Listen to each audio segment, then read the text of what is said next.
Hello student, class 12th।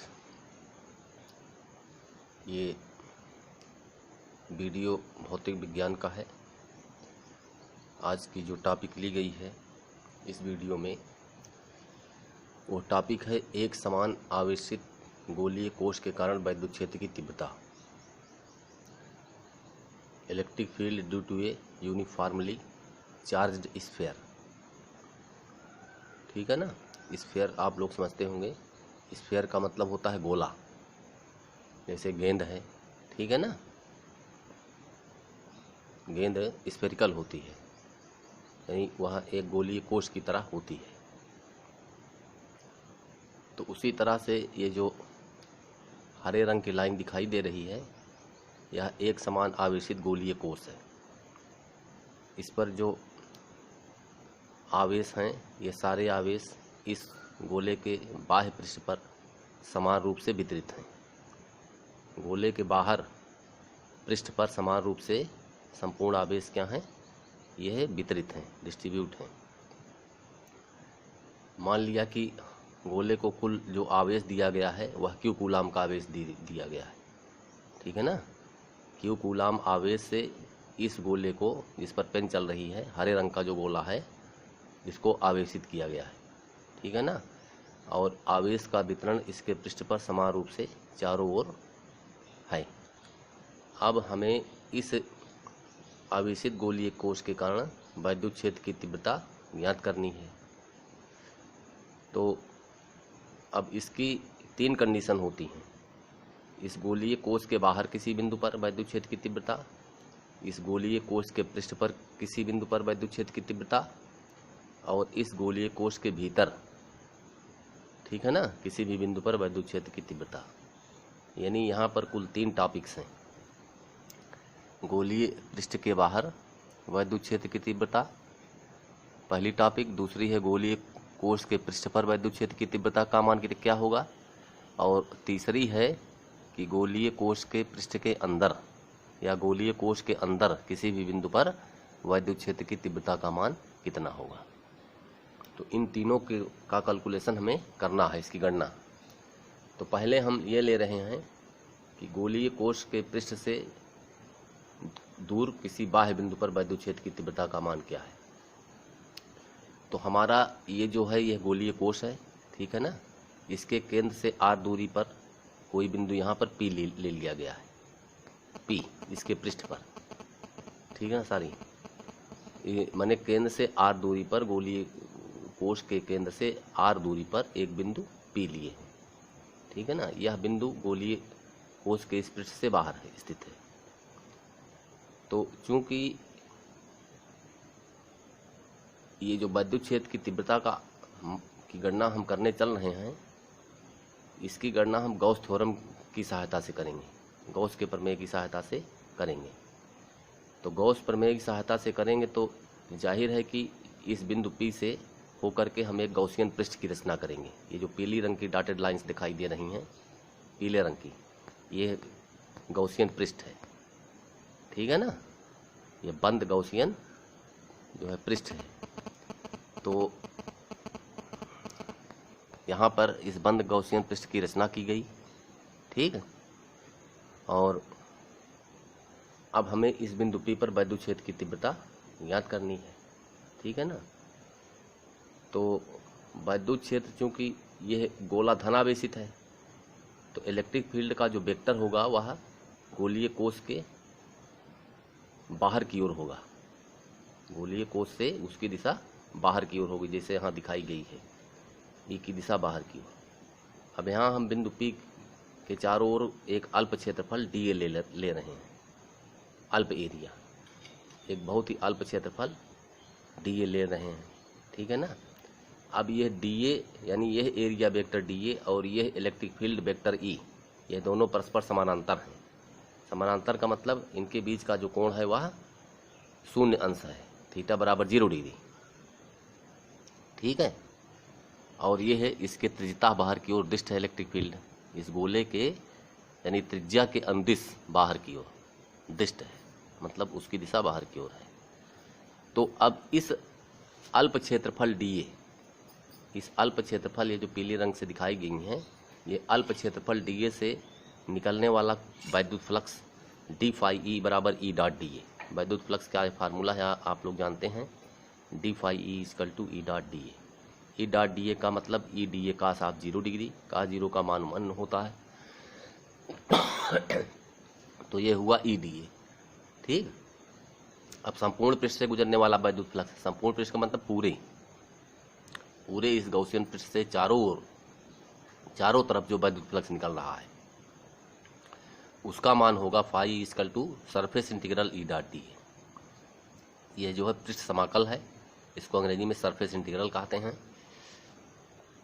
तो surface integral E dot D A बराबर ई, ये surface integral D A. D A को पूरा integrate कर देंगे तो हमें इसका पूरा वक्र पृष्ठ मिल जाएगा, इस गॉसियन पृष्ठ का वक्र पृष्ठ।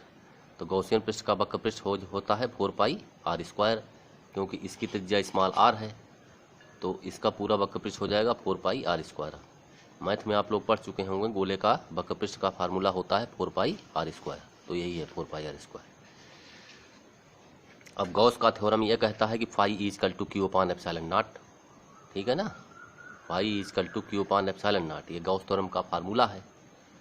तो अब देखो, ये भी मान फाई ई का है, यानी संपूर्ण पृष्ठ से निर्गत वैद्युत फ्लक्स, और यह भी संपूर्ण पृष्ठ से वैद्युत फ्लक्स का मान है क्यू अपान एप्सिलॉन नॉट। तो ये और ये इन दोनों को बराबर कर दे रहे हैं, तो E into 4 pi R square equal to Q upon epsilon nought. इसे आप लिख सकते हैं E equal to Q upon 4 pi R square into epsilon nought. इस चीज़ को इस प्रकार से भी लिखा जा सकता है, E equal to 1/4 pi epsilon nought into Q upon R square newton per coulomb. ठीक है ना, इस चीज़ को इस तरह से लिख दिए हैं, 1/4 पाई एप्सिलॉन नॉट बाहर ले लिए हैं, बाकी क्यू अपान आर स्क्वायर को अलग कर दिए हैं उससे। तो E equal to 1/4 pi epsilon nought into Q upon R square newton प्रति कूलम। ठीक, तो ये है गोले के केंद्र से गोले के बाहर आर दूरी पर किसी बिंदु पर वैद्युत क्षेत्र की तीव्रता का फार्मूला हुआ। अब इस फार्मूले को अगर हम आवेश के पृष्ठ घनत्व के रूप में कन्वर्ट करें, तो आवेश का पृष्ठ घनत्व मान लीजिए सिग्मा है, तो सिग्मा इक्वल टू होता है क्यू अपान ए, या क्यू बराबर सिग्मा इंटू ए। तो सिग्मा और ए क्या है, उस पूरे गोले का संपूर्ण पृष्ठ है, या वक्र पृष्ठ कह सकते हो। तो ये हो गया sigma into 4 pi R square, गोले का वक्र पृष्ठ। ठीक है ना, sigma into 4 pi R square, क्योंकि गोले की त्रिज्या कैपिटल आर है।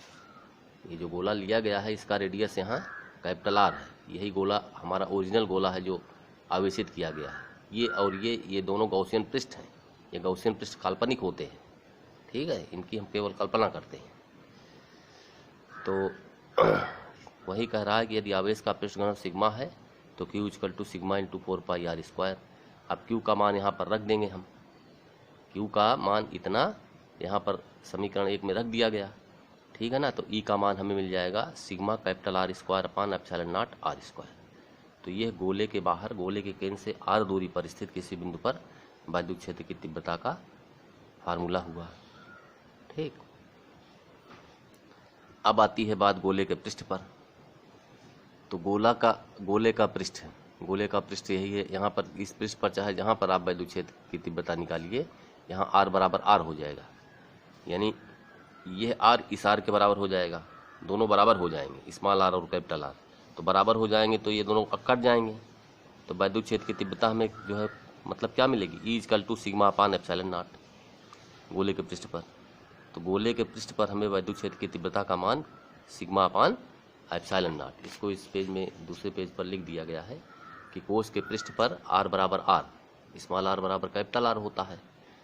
तो ई बराबर sigma capital R square upon epsilon nought R square में आर बराबर आर आप जो है रख दीजिए।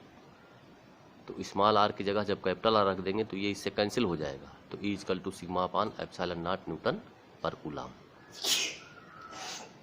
तो ये गोले के पृष्ठ पर हुआ। अब इसके बाद आता है गोले के भीतर। ठीक, गोले के भीतर ये स्फीयर है, इसके भीतर मान लीजिए यहाँ हमने कोई पॉइंट पी डैश लिया, पी डैश से होकर के एक यह गॉसियन पृष्ठ खींचा गया जो काले रंग में दिखाई दे रहा है, ब्लैक स्फीयर में। तो यहाँ पर हम कोई बिंदु P डैश ले लिए।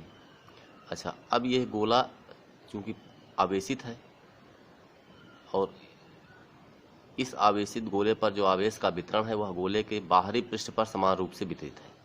यानी इस गोले के भीतर यहाँ कहीं कोई आवेश नहीं है, ठीक है ना। इस गोले के भीतर किसी भी बिंदु पर कोई आवेश नहीं है। तो स्पष्ट है कि इस गौसियन पृष्ठ पर किसी भी बिंदु पर कोई भी आवेश नहीं है। गौसियन पृष्ठ के किसी भी बिंदु पर कोई आवेश नहीं है। आवेश नहीं है का मतलब Q का मान 0 है। तो इस पृष्ठ से बद्ध कुल वैद्युत फ्लक्स फाई E = Q/ε0 होता है। तो Q का मान 0 है, तो इसका मतलब E का मान 0 हो जाएगा, ठीक है ना। तो वही यहाँ समझाया गया है कि गौसियन पृष्ठ पर कोई आवेश नहीं होगा। गौसियन पृष्ठ से निर्गत फ्लक्स शून्य होगा। आवेश नहीं है तो फ्लक्स शून्य होगा, यानी फाई = ये हमारा surface integral EdA = E × 4πr² = 0 मिल जाएगा। यानी E का मान 0 मिला हमें। तो एक समान आवेशित गोलीय कोश के भीतर वैद्युत क्षेत्र की तीव्रता सर्वत्र 0 होती है, ठीक है स्टूडेंट्स। तो ये टॉपिक ली गई थी। ये टॉपिक बहुत ही महत्वपूर्ण है परीक्षा की दृष्टि से। कई बार पिछले वर्षों में यूपी बोर्ड में पूछी गई है। Thank you for watching video को लाइक, सब्सक्राइब और शेयर जरूर करिए।